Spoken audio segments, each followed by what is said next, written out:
Hey guys, this is Sam. Welcome to my channel. Today we have guest Anthony. I'm sorry. Hi. Hi, Anthony. So, what were you gonna ask? How do you cope with interactions with people that don't go so well? Whether that means they get on your nerves or no matter how hard you try, things just don't go smoothly. How do you deal with that? I would like to say in a positive way, but I'm also a human. So, I've learned since being an adult how to communicate, at least better than I used to. Not saying it's 100%, but I've found comfort in communication.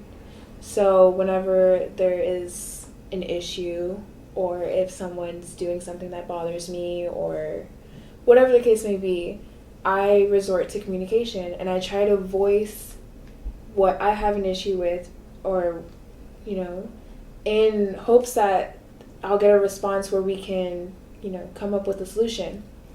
But I've learned that, for one, I don't know if I'm too straightforward or if I don't sugarcoat enough, which has always been a problem for me. I just like to get straight to the point. I don't like beating around the bush. But also, not a lot of people know how to articulate what they want to say, how they feel. So it hasn't been very rewarding every single occasion where I've brought things up. And two people recently, or I will say three, have shown me that maybe my approach isn't the best approach. Even though I do feel like I'm being, patient and open and honest about how I feel in a way that's not, how do I want to say it, where I'm allowing them to call me out on anything they don't like. You know what I mean? Like, I'm trying to be like, hey, look, I didn't like this. It's not, room for communication. And it's literally shot me in the face. There were a lot of things where I'm like, okay, I could have worded this better. Not anything via text is kind of, it's not going to really pan out how you want it to be. There's no tone of voice. There's no mannerisms. You can't see how they're acting towards you. It's all via text. So, but I do know that I articulate best in writing, and that's what I, gravitate towards. So as far as coping with people that I don't get along with or have issues with or we bump heads, I feel like I feel guilty at first. I feel a lot of guilt that I could have done something better, that it's my fault, or it stems back to, my childhood, and I start, just like a lot of shame, and then I feel like I give people a lot of benefit of the doubt. It's like, well, I could have done this, and like they've been through that, and I always point at myself as being the problem. And it's because growing up, I was kind of always put in that position where, I don't know, that I'm doing something wrong. You know what I mean?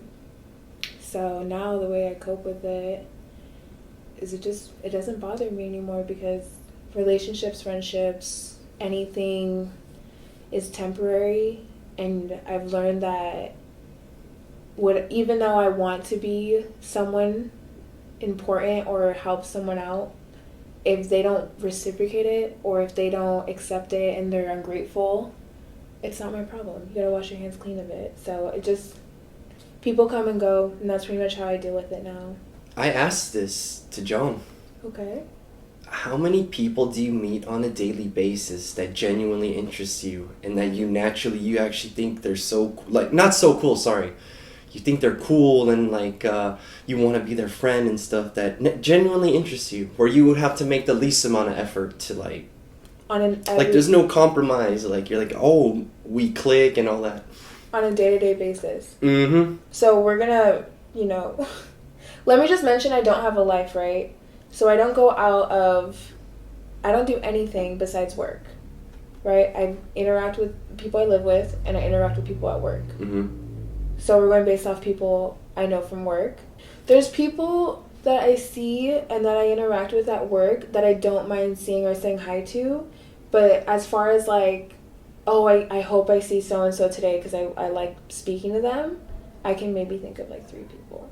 Yeah, I mean, I am able to say or see someone and be like, yeah, of course, there's beauty and goodness within everyone, right? But I was asking, yeah, I mean, specifically, I have a small number of people that, for whatever my individual traits are, it's a small number for me too, to come across people that I feel either care about things that I care about or see things the way that I mean, just naturally without anyone having to, like, that's who they are, that's who I am, for it to actually be on the same wavelength. Chemistry.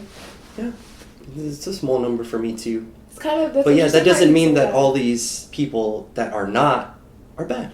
But I'm not saying that. You're so friendly. All I can say is that I try my best. But yeah, it's rooted in all the other stuff that I talked about and everything I talk about on the channel. Mm-hmm. Which I do want to tell everybody that I am not a master of anything that I've preached on my channel. I'm just trying. Especially because that mindset episode that I just made, I forgot to establish that even though the mindsets that I had described in that video are things that I'm trying, nah, I fail all the time. So you're a contradiction. Yeah. Some of the things some of these mindsets that I want to inhabit, mm-hmm. I feel like some of them will take a lifetime to master. So I want to tell people that I don't think I'm perfect in any way. There's like not even a handful of people where it just flows. You know what I mean? Yeah, we're being very specific here, so a small number is not a problem. You know, like people where you just, not like silence, it has to always be awkward, you know. I've learned very recently of not trying to please everybody. You know, when I was younger, I was mocked a lot by my sister and, like, her friends, like, telling me that I was awkward and weird and, like, making me feel bad because I didn't want to communicate. So then I got into this kind of, like, party girl kind of persona, and I was very friendly, and I was very nice with everyone, which I still am, don't get me wrong, but it wasn't always genuine. It was kind of like, well, I don't want to be Megan's awkward sister, so let me just be extremely nice. Let me just be extremely friendly and be super funny, and like, I wanted everyone to like me, but not even for the sake of just me, because I didn't want to stand the embarrassment or the shame from my older sister. You know what I mean? So recently, you know, especially working at where you have a lot of alone time on the table with the I don't feel that pressure of like forcing a conversation. And I like that. I like that I'm comfortable with not having to have a conversation because just to have one. You know, I could sit in the silence. I don't feel uncomfortable, and I don't feel bad if I don't want to speak, you know? And that took me a very long time to flip that switch of being comfortable, not trying to be number one in the room, I guess. Does that make sense? Mm-hmm. Yeah. I want to say that I envy people that, let's just say we had a small number here of people that naturally interested us. Mm-hmm. I envy the people that can relate more, that would have a higher number answer for people that they're on the same wavelength with. People person. Mm-hmm. A people person. Mm-hmm. I mean... Jealous.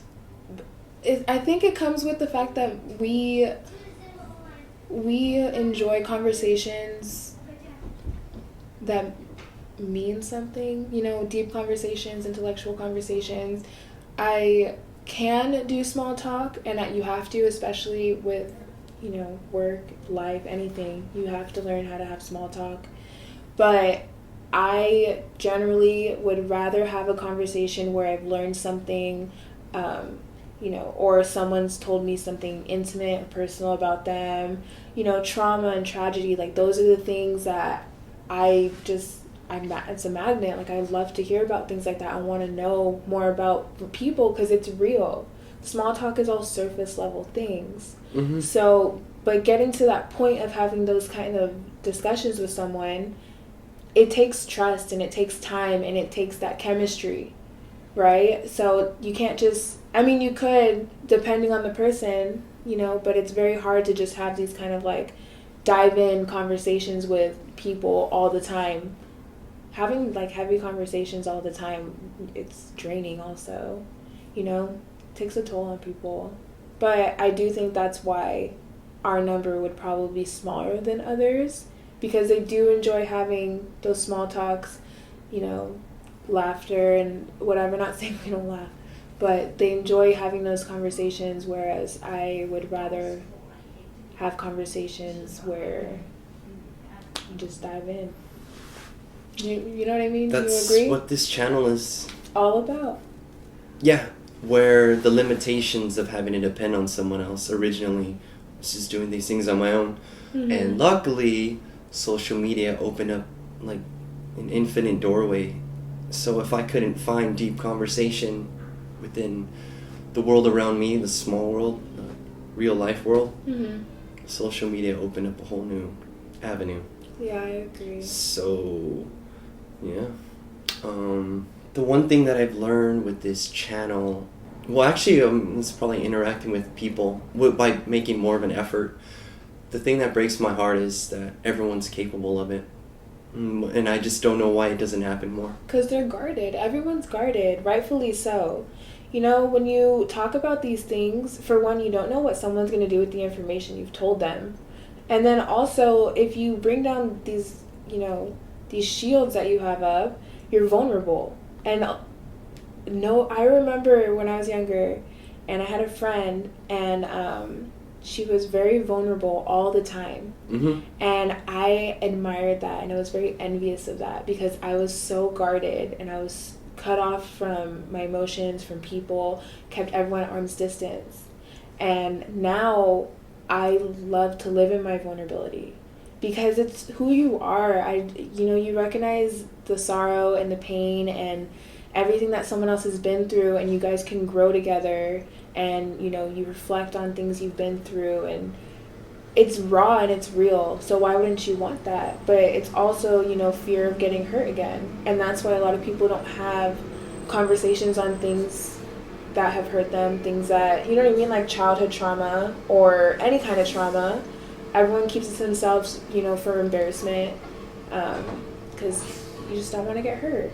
I understand it. I lived there for a very long time. I lived in that mindset, and it's kept me in a cage, and I'm glad that I live the way that I do now, and that I'm very open about anything I've been through. I've told you a lot of personal things about me, and I don't have that, fear or of anyone finding out anything about me, because there's no shame involved in it.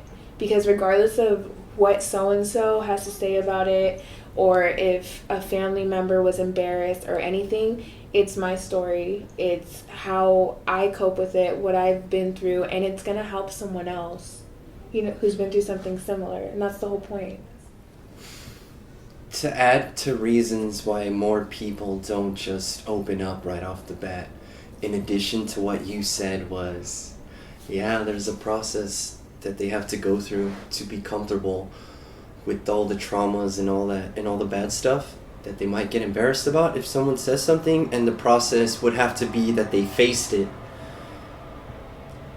and who knows how long that'll take. So to add to what you said, if some people haven't dealt with certain bad life events, it's definitely not going to feel comfortable telling other people about it when they still feel hurt from it if they haven't faced it. And my other friend told me something similar too, because he started telling me personal stuff, and I'm like, dude, you don't mind? He's like, no, I faced it, I've dealt with it, so it doesn't, if not, I wouldn't have said it. So. It has no hold on you anymore. Yeah, and I think, yes, for sure, that's why a lot of people don't jump into it, because some of that stuff could take a very long time, and we just don't know at what stage they're at concerning that stuff.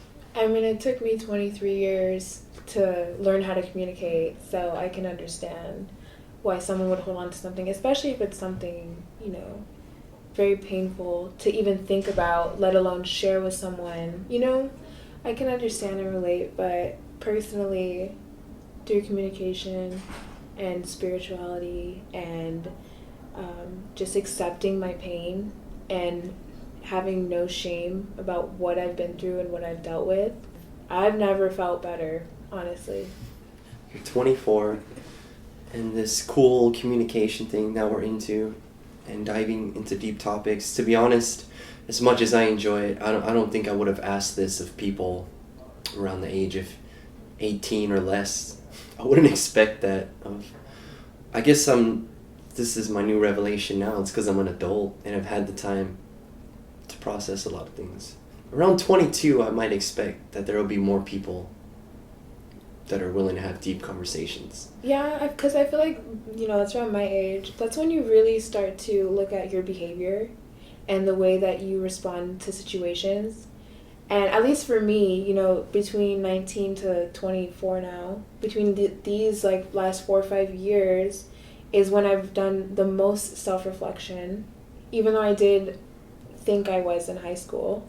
So where I've done the most self-reflection, where I've realized why I have certain traits, why I act a certain way, why it's hard for me to make, decent friends. And I've learned, it's all learned behavior. Well, most of it's learned behavior. So, self-reflection, this is the point in my life where I've done the most of it.